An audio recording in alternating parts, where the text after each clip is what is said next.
Bitcoin did something today, didn't it? Everybody saw it. Everybody's talking about it. I mean, it's the talk of the town. So I'm going to talk to you about it, since everybody else is. I'm going to draw this trend line on this chart. Some confluent touch points. I'm going to let you see what's happening. Where we've been, where we are, where we might go. So this trend line right here goes from 2015 all the way through. And one thing you'll notice is that we did break below it in 2022.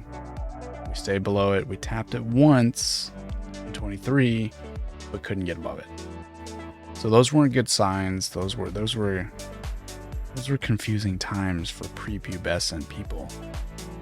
Anyways, that aside, we rose, we kept going, and then today we broke that. And that's what we want to see. If you're bullish, that's what you want to see. Sorry if you're bearish. I'm going to draw this Fibonacci retracement from high to low. That's going to be all-time high to the low of like 15,500. And you'll notice where the trend line intersects into the 886, that was pretty important. You were either going to get rejected there or you were going to poke through just like it did. And that's what you want. So where are we now? What's going to happen? Oh my God, do I take my profits? Do we go to the moon? Let's check it out. I'll drop to the daily. I'll show you something that happened today. Well, other than it, popping through. I'm going to show you something else that was actually really cool. Something that might prove you live in the Matrix. You live in the Matrix, but you're not Neo, so it's all right. You know what I'm saying? It's all right. I'll draw this right here for you guys. All right. January 2024, we hit a little bottom here and started reversing from this, right? Created this bull pennant. You broke out of it. Created another pennant. Broke out. 3 days. Solid candles.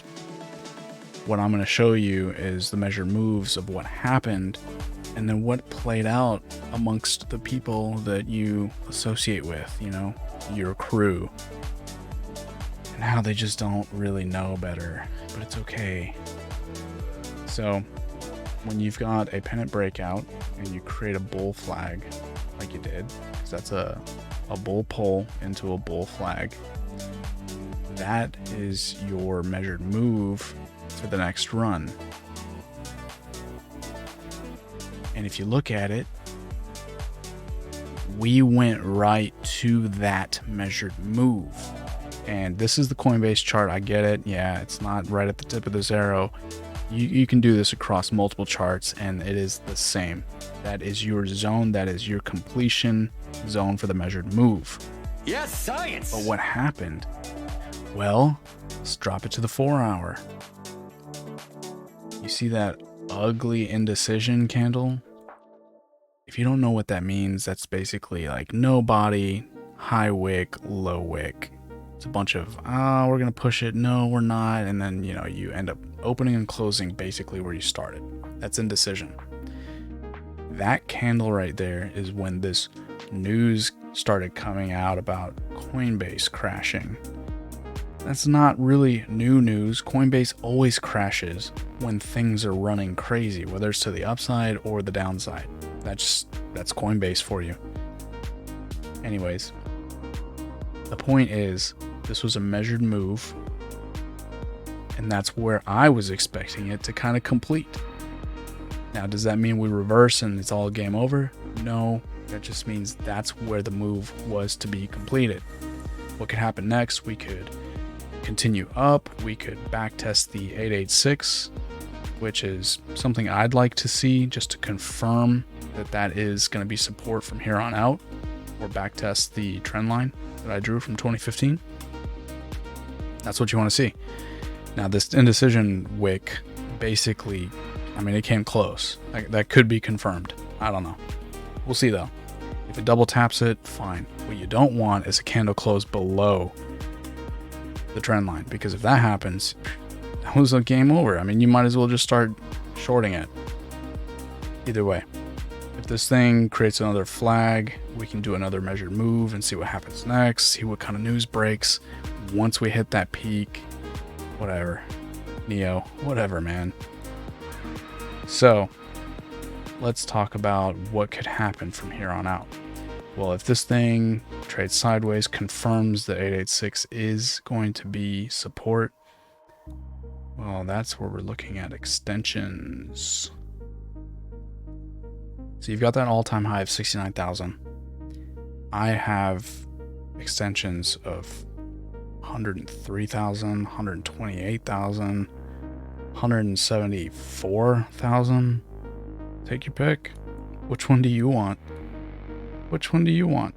It's your Bitcoin, Mr. Satoshi. Anyways, ultimately, this is looking great for now. You don't want to go below the trend line again, because then it's just a wasted poke. Nobody wants to do that. Nobody wants to do that. Do keep in mind, we've got the Bitcoin halving coming up sometime in April, mid or late. I don't know exactly when. Nobody really does. It's based on the blocks that are completed. Things happen at those times. We could get a little dip and then keep going, or that could be the end of it. Who knows?